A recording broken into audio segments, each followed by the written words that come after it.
I am Martha Brown, U.S. Government retiree in quality assurance, a partner in local furniture store, tutor for children in the foster grandparent program, a reading volunteer, tutor in Las Vegas, Nevada, and Albuquerque, New Mexico. All right, let's go. Let's do it. We ready? Ready? Action. Is this your first interview? No, and I've interviewed before. Okay, all right. We get going. Okay, let's go. The attached is a new and innovative method of providing care. That's the name. The attached. No. Oh, the attached documents. Okay, Yes. okay, okay.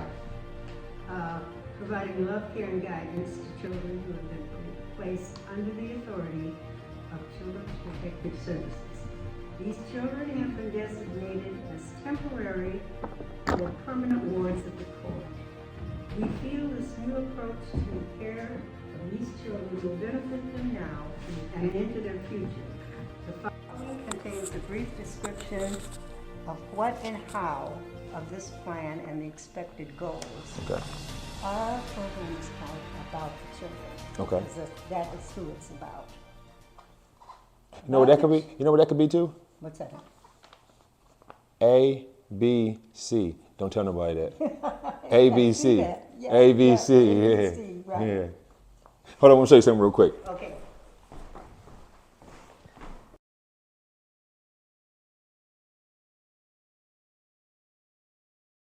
You can see I'm an author of several books. Yes.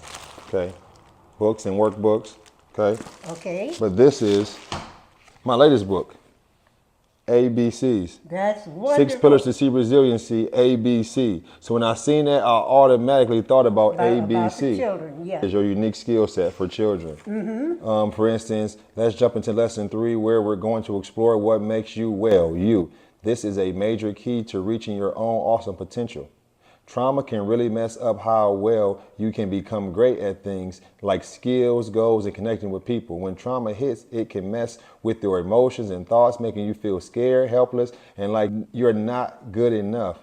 That can make it tough to believe in yourself and go after what you want. Okay, you sound like we're on the same track, ain't we? We are. And Okay, what go we ahead. intend, let's say we had 6 kids in Okay. a house. Okay, Each one of them will mentor a kid in the neighborhood. okay, They will have a buddy system. got it, okay. Where like in the evening when we're helping them with homework, they can bring that buddy home with them. Yeah. And we will be helping 6 more kids. And it's funny, I was thinking about this morning, and I seen my client's mom, or one of my old clients' mom, that's autistic, and he's 3 years old. I just turned 3. Yes. Like 2 months ago. It's HIPAA, so I can't say his name. You know how that Yes, goes. But yes. I want to see him and hang out with him. And I was thinking in my head what Miss Perry was telling me about, Yes. where they're not that far away, but to have other children. Because me and my wife, like, I've always wanted more children. She's Yes. like, it'd be too big of an age gap. So we've always talked about at some point possibly adopting a smaller child, you know, because Yes. I'm so good with kids and I love working with them. But yeah, I'm sorry. Go ahead, continue. That's okay. Continue. That's okay. Continue. Kids. I Yeah, adore kids. yeah. Well, I'm sorry. They depend on us. They're Somebody, helpless. somebody corrected me today, What'd they and I say? made a video about it. They corrected me last week, but earlier this week, but I made a video about it today. Well, So I'm in a class and I'm talking to these young people, and I have them, first of all, I'll have them fill out a trauma assessment. okay. So like this is CJ. This lesson was on day 2. You see the ABCs. Yes, Day yes. 2, and it's on belonging. Okay. So the power and pain of association. So then, before they start the lesson, his activity is circles of connection. Yes. So to get them prepared for talking about belonging, I said, write down the names of people who make you feel like you belong in your community. So his football coach, Mrs. Tina and Mrs. Katie at church. At school, everyone. In his neighborhood, none. Friends, all of them. Family, mom and dad. So now we know if he needs support, we Yes. got to go find Miss Tina. That We is got to go right. find Miss Katie. Hold on, where's the football coach at? How do we get the... But it shows. So then they go through. These are 5th graders. Now you go through and you It's ready? 5th graders, okay. Summer program. So he was very brief. Are there any groups you are a part of negative, are the groups you part of negative or positive? He just said no. What environment was chosen for you? School. What environment have you chosen for yourself? None. But this is the child with the least traumatic experiences. Yes. So yes. he is not, like, look at this person, for example. Yes. Now, look at hers. Lunch ladies, friends, Miss Manley, I think it says. No, I don't talk to them, my neighbors, her friends, her grandparents, Pastor, maybe Reverend Perry, it say? Pastor Reverend Perry, maybe that's what it says. But it goes through. But then let's see hers right here. She says, so we go through and they read it. Yes. I don't read it. They read it out loud in class. So then we say, okay, what are the groups that you are a part of, negative or positive? I'm part of positive groups and negative groups. They're positive because they are good in school and nice, but bad because they're messy. That's a word for, like, you know what that means, right? Yes. Yeah. What environment was chosen for you? School. And what environments have you chosen for yourself? My friends, because they're nice and funny. But now I see where her triggers are. I see what they've been through. I see where they're going. I'm amazed at how aware they are. Oh, they're aware. Of what's happening. Oh, they're aware. In their environment. Oh, they're aware. They're okay at school, but they're messy at home. Oh, for sure. Oh, for sure. For sure. Let me show you this real quick. Let me show you this real quick. So right here, this is another one. Okay. The awesome Kyler. Okay. So she said herself. Say, name words to describe yourself. Ugly and mean. Okay. Yeah. Your family, nice. And you have to try to show no whatever when you want to faint that a kid thinks. Yeah, for sure. But I leave an open slate. Yes. I don't correct them. So I'm going to get to what the person, remember I was getting to what the person told me, so I didn't forget to go there. I'm going to tell you what they said. But then it says messy and preppy. The world is mean and ugly. Community is quiet and clean. Her school is weird and boring. Okay. She says, what do you need most from yourself? Confidence. Your family to be nice, friends to be good, school to focus, community, common sense, the world, money is what she wants, okay? So we got all these different keys, you see? They're all writing down. So some of them may say, okay, what's your community like? Crackheads and it's dirty. What's school like? Boring and mean. Yourself, hungry and nice. Your family, mean and rude. So they go through and they feel, so this is your Ariana. What do I need for myself most? Discipline. Whoa. Family, when I say something, believe me. Friends, for them to not be a big back. School, dedicated. Community, common sense. The world, money. Confidence, reassurance, honesty, a good teacher, common sense, a good state of mind, and money. These are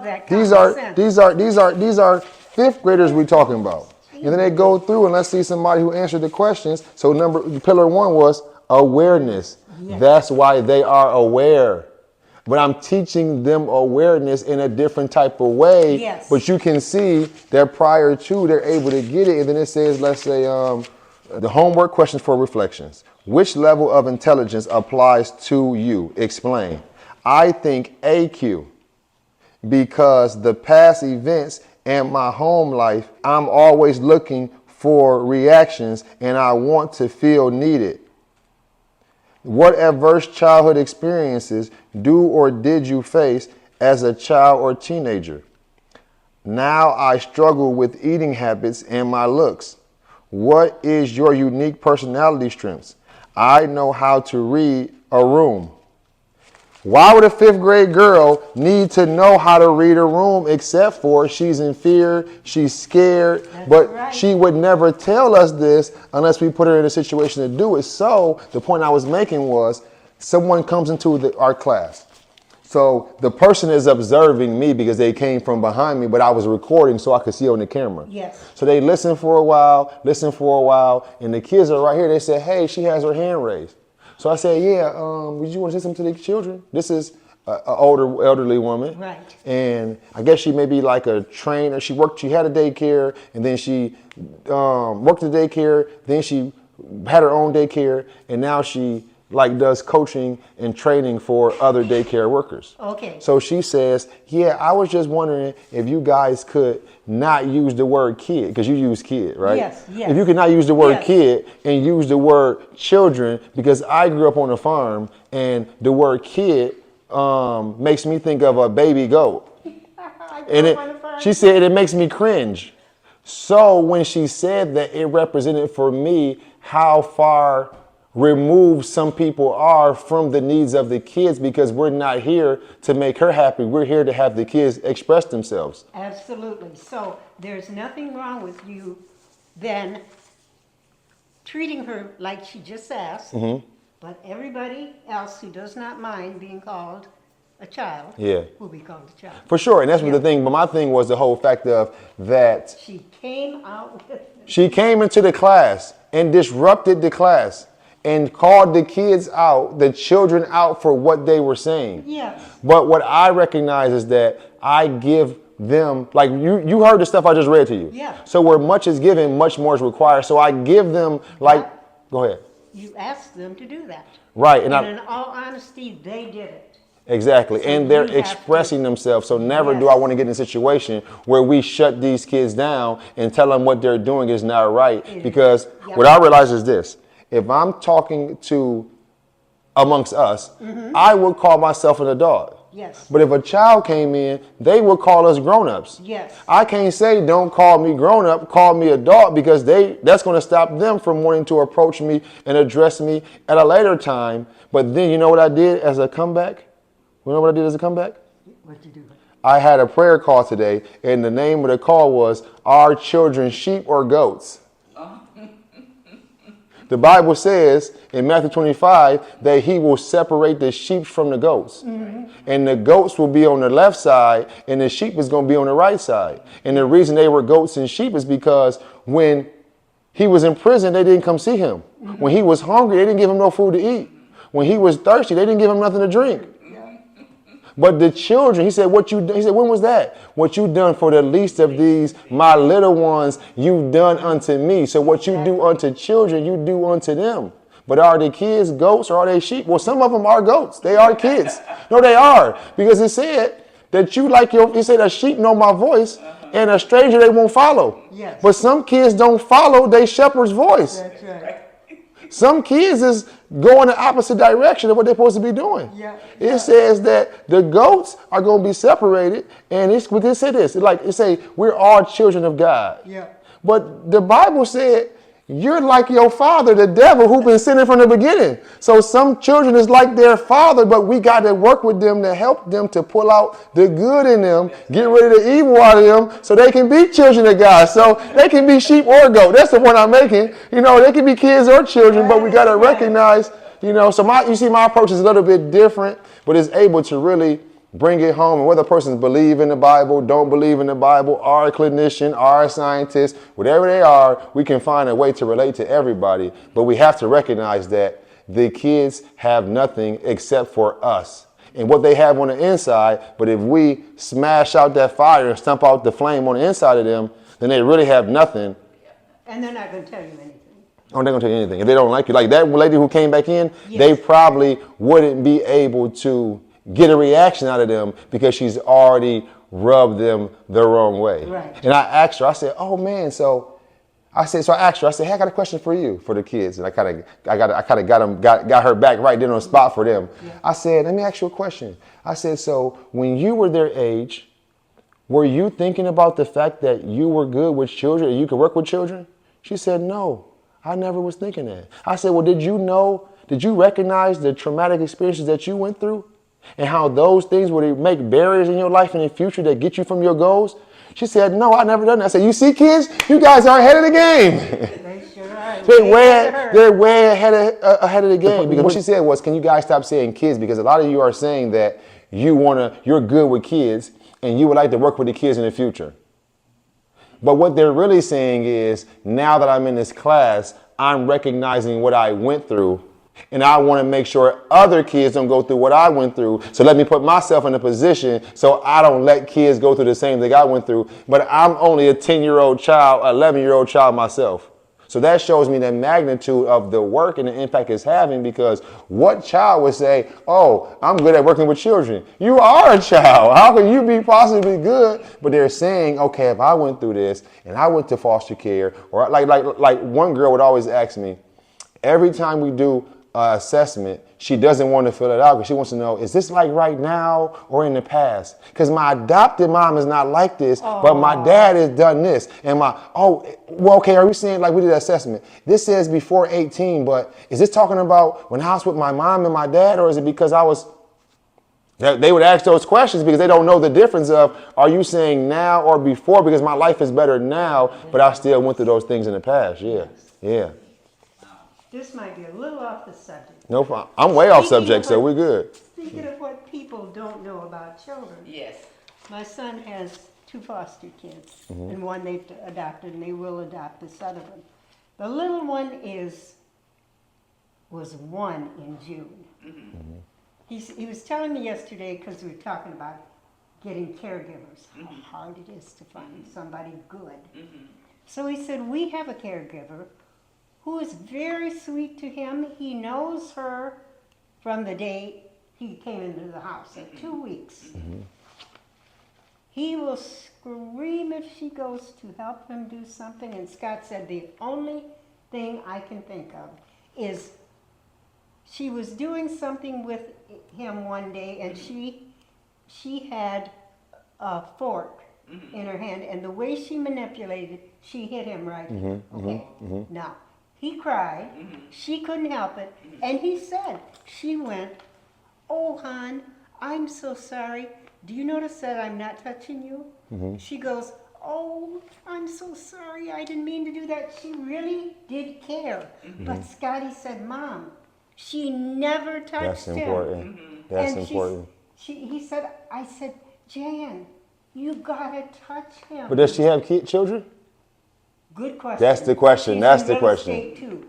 That's the Because question. that's such a normal. Yeah. And he said she's known him from day one, and he's known her. He won't let her do anything without him. He said because she never touches him.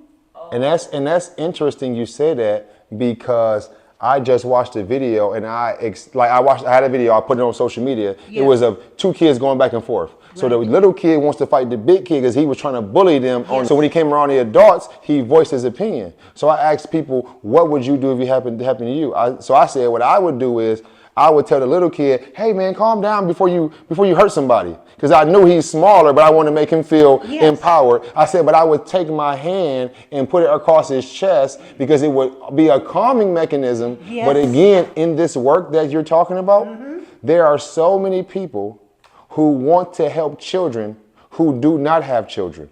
Like when I was in ABA, I'm like the #1 behavior tech because I have children. But even my supervisors didn't have children. They didn't have a family. So some things I would do and tell them, they may get offended because they like, that's not in the book. But it doesn't have to be in the book. You have to give them physical touch. You have to say, good job, all right, come here, buddy. Or it was like, you can't pick them up because it's not a daycare, it's a medical center.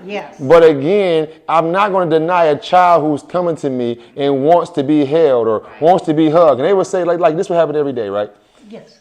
I would be there in the afternoon, and then I would sit with the kid for a minute. We would get started, we sit around, so then we would go into a corner and just sit there, and I would sit them down in my lap, and I'd start rubbing their hands. We'd be sitting there, before you know it, they sleep. So now they start giving me different clients, like, what is he giving these kids to make them go to sleep? But we were in a facility, but we're there for, this is the thing about it, when people don't have children and don't know how to work with children, but they work with children.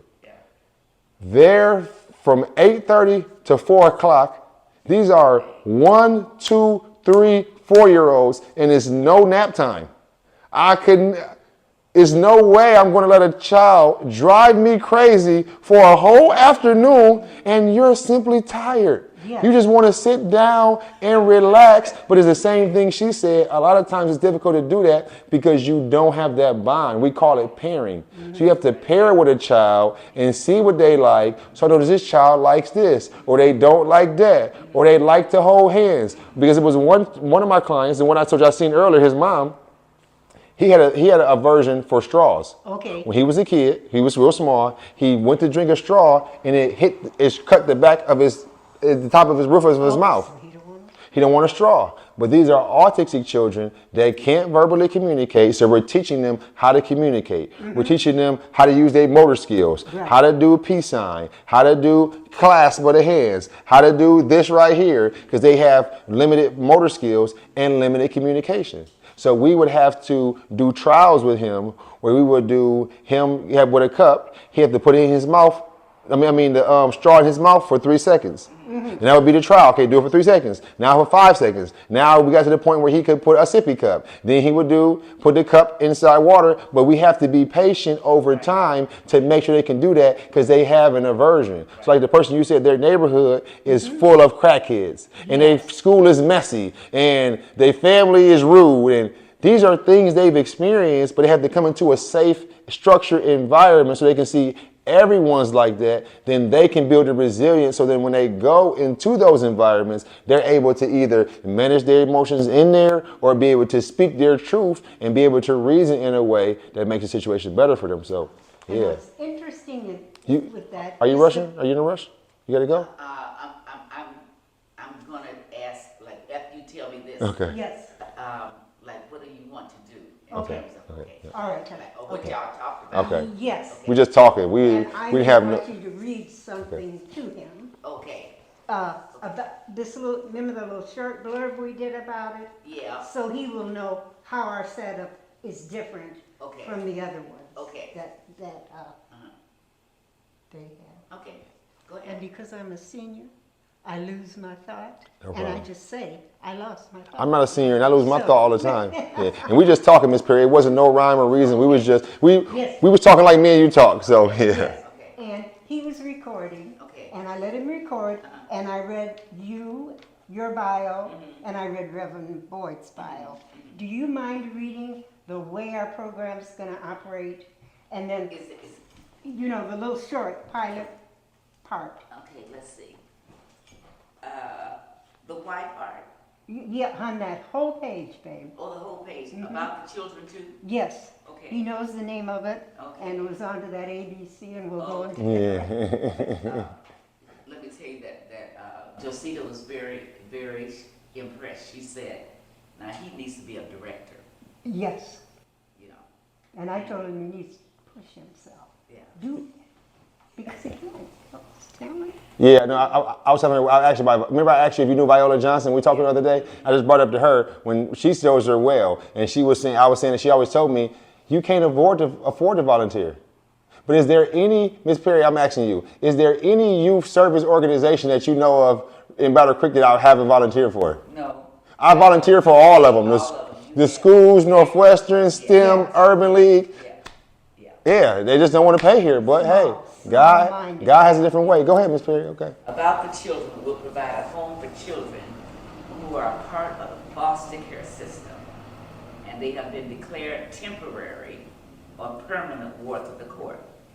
These are children whose parents, for one reason or another, are unable or unwilling to parent them, and the foster care system has had to intervene.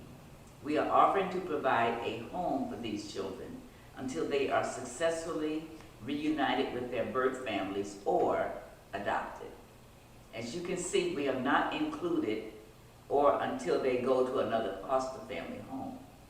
That is because we have a serious goal that our foster family home will be their last foster family home. To that end, we are offering our home to them if required on a permanent basis. So they're not coming in and out and going someplace else and someplace else. Yeah. That's the whole point. Okay? And it says why? Temporary ward of the court. A child whose parental rights have not been terminated, but who have been placed under the jurisdiction of the juvenile court. These children are not available for adoption. B is a permanent ward of the court. A child whose parental rights have been terminated by a court of law or whose parents have voluntarily relinquished their rights, making the court or the state the child's legal guardian. These children are available for adoption. So a temporary ward of the court or permanent ward of the court. Okay, so how is us gonna do this? Well, we will request through an agreement with the state of Michigan, CPS, that our children not be arbitrarily removed from our home. So we will request through an agreement with the state of Michigan, CPS, that our children not be arbitrarily removed from our home for placement in another foster care home. We feel it is not in the best interest of the child to be removed from one foster home to another. Our goal is to provide stability and safety for these children and reduce the possibility of abuse and neglect. Also, about the children, we'll expect to be included in any and all discussions regarding family unification or adoption, temporary permanent wards of the court, and we will provide valuable input to these proceedings. We will be an advocate for our children in any court cases which may arise. That's where the castle, okay, comes in. If a family reunification or adoption is not successful, depending on the circumstances at the time, we will be requesting the child be returned to our care rather than placed elsewhere. Because that's that bouncing kids from home to home. Okay. Through the efforts of our dedicated staff and volunteers, we will face and conquer whatever challenges arise. We will refine practices and methods where indicated and remain true to our goal to provide the very best of care for these children in our care. Note, it is better to shuffle children through numerous, is it better to shuffle children through numerous foster homes rather than allow them to remain in one stable environment? What is the best interest of the child will always be our primary concern. Now, I love that. It has to be what's best for the kid. Yeah. Okay, and then you were asking the other day how many children, Yeah. what ages, how many children can be served at one time. We can serve from 5 to 7 children at any one time, ages 4 to 10, with the ability to be flexible with the age in order to accommodate siblings. Yeah, we'll try not to separate brothers and sisters if we can help. And I was going to say, in this situation where now I'm hearing that and looking at this, is it would be easy to do elementary and then middle school and high school in a joint unit if it wasn't in the same household, because now they're built so they can still be in the same house, maybe not even in the same unit, but still at the same property, opposed to being separated. So they would see each other all the time. Exactly, yeah. And then we also talked about this, where I was saying it was only 3 bedrooms, they needed 6, but I was asking her about bunk beds, because I thought about this before. Yeah. So now you have bunk beds, you have 3 bedrooms with 1 in each bedroom, now you got 6 just in one house, not including renovating an attic or doing different, now that's so much stuff that can be done with that, yeah. Right. Yeah. And was that the end of it? One more sentence. Okay. Okay, we will reserve 1 to 2 bedrooms for any returning children. These will be children for whom a return to families has not been successful. And we have held a bed for them rather than have them sent to a new foster care home. So the whole thing seems to be a stable, caring environment. We are always there for them. Right. It's interesting, Ms. Perry, that the same thing that Ms. Martha's asking you to do is the same thing I asked you to do. I was telling her, how many years you think we sat down on Thursdays at 11 o'clock? I don't know. With coffee and donuts and At Fairfax, we would go back there and we would sit and we would talk, and we would plan, and all the programs I was putting together and all the books I was writing and kind of all the concepts and bringing different people to the table and bringing doctors to the table and principals to the table, people running organizations to the table. We would constantly talk, and it wasn't like it wasn't going anywhere because I would continue to make products, continue to write books, but it was like, where was this all going? And then when she started reading that front page and was like, I'm like, man, that's similar to me and Miss Perry, kind of doing the same exact thing. Yeah. Your question to me was, what do I want to do? Right.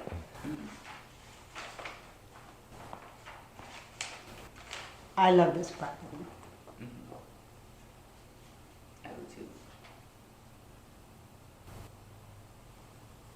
But we definitely need to know from Byron, are they going to stay here?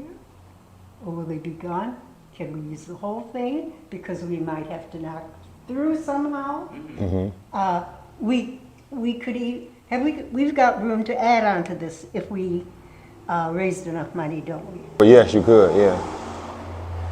But it probably would be cheaper. That's pretty close next door, huh? You know, not the house, but it's a lot that they own. Oh, they own the lot. But the thing about it is this, though. This property was built in 1908. So it's probably not a house that we will want to try to change from its character because it would take it down in value and you got the same building materials that you had in 1908. So I would think it would be probably most cost effective and structurally, because you have to get an architect. You got to bring other people in to have a property that's adjoined or close to it, like these ones back here, and try to do that opposed to putting money into knocking something out, changing the structure of it. Now you got to put a basement under it. You got to do a lot of stuff to do that. Do you have any idea if they'd want to sell? This one I don't know. The one on the other side, which is bigger, they do want to sell. Here, I talked to the guy that was cutting the grass. He said a guy bought it, he owns it, and he was going to give it to his two sons who graduated from high school as a project for them to fix up. I don't see that being really feasible, but that's what somebody told me. But I have had people come by here and look at it and get that number, but it's different when you can actually talk to people. And no one lives there. No one lived there, though. In the next two houses. Exactly. That makes a big difference, yeah. I think they might have paid $9,500 for it, maybe. They didn't pay much money for it. What? Yeah, maybe like $9,500 at the tax auction. Yeah. Tax auction, yeah. But again, it's going to probably take $80,000 to $100,000 to get it back up to and do you know acceptable order. That's okay. Yeah. Because what I'm thinking of, if you're going to do something, you do it right. You know doggone well it's going to cost some money. For sure, yeah. And we want to set it up just so it will be, so we don't have to redo and redo. But what I think is, does it matter what I think? Let me see. Go ahead. A little bit. A little bit? Yes, Okay. yes. If it was fully operational, but I think using 3 bedrooms and starting off small may be a better option to go with, even if we stay here and I was involved with the project, because now I'm here on the grounds at all time. I live here. You can go maybe start with 2 to 3 children. Now you got open space. You can see how the age group is working. You can kind of do more and kind of fluctuate as you go, opposed to going large scale initially. Now we may be able to phase into the other side. I just think starting with one, this is, you got to think about it, although this is a duplex, this is really one house. Each side is one house. So you look at it like the house across the street right here. These houses are like 1,200 square feet, 1,300 square feet. This is 2,800 square feet, 1,400 on each side. So each side of this property, not including the fact that it has a basement and an attic, this is the size of a regular size house, which would accommodate more than what most houses would, because most houses don't have these 9-foot ceilings. There's a lot of amenities to it that are not in there. So I would think whether we moved if we moved out of here, it would definitely be utilized for both purposes, because you wouldn't want somebody else, the same thing I'm in, you wouldn't want somebody else living next door to the kids other than me, just like I don't want somebody living next door to me. So it's kind of like, you moved out this whole thing because. Oh, for sure, I understand that. Yeah. But again, we got to recognize, like I said, starting off small. You don't start too big, because you got to get staff. You got to make sure you can keep the staff up, training, different. Go ahead. Let me tell you what we're talking about, staff. Our staff is going to be primarily volunteers. We're going to have a live-in, one who can live on the place, to be just like the parent, almost. We're going to have a administrative person for that person. We're going to have a cook, and we're going to have volunteers. Got it. I can do the wash. I cannot chase children up and down steps. Yeah. But I can do wash, I can do laundry. I would never let myself be in the house alone with kids because I can't get to them if they're in trouble. But we're going to use volunteers heavily, and we're not going to be heavy paid staff. Yeah. I like the idea of going at least 6 kids, hon, because you're asking for a bunch of money for 3 kids.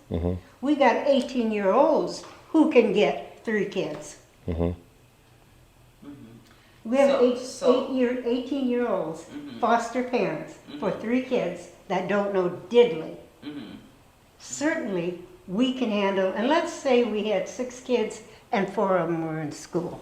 You got 4 kids in school, you got me and volunteers and whoever, and the assistant, the administrative person, there all day. Yeah.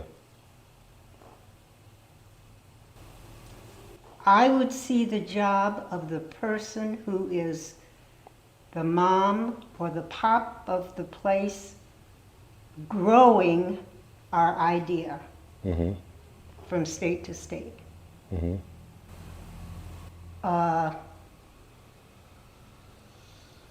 Like, let's say it was you, your wife can still do her job, whatever she wants to, or she could be part of this, whichever. But I'm leaning on the part of having at least 6 kids. Because realistically, Rox, how many volunteers do you think we could get from our book club? One day, wouldn't have to be a whole day. We have 14 people, right? I'll bet you, loosely, we could get 7 for sure, just like that. Yeah. But the thing about, I would say, just me, my opinion, working with adults, it would have to be the right volunteers. Absolutely. So just because a person wants to volunteer or have experience with children, don't mean they can handle a child who... And they may be mopping and keeping the place clean. Oh, for sure. I agree with that. Yeah, they're going to understand that. Because let's say we got 4 at school. Yeah. We got 2 there. Yeah. You might have somebody who does like to be with the little babies. Yeah. I can certainly hold and rock one till it goes to sleep, you know.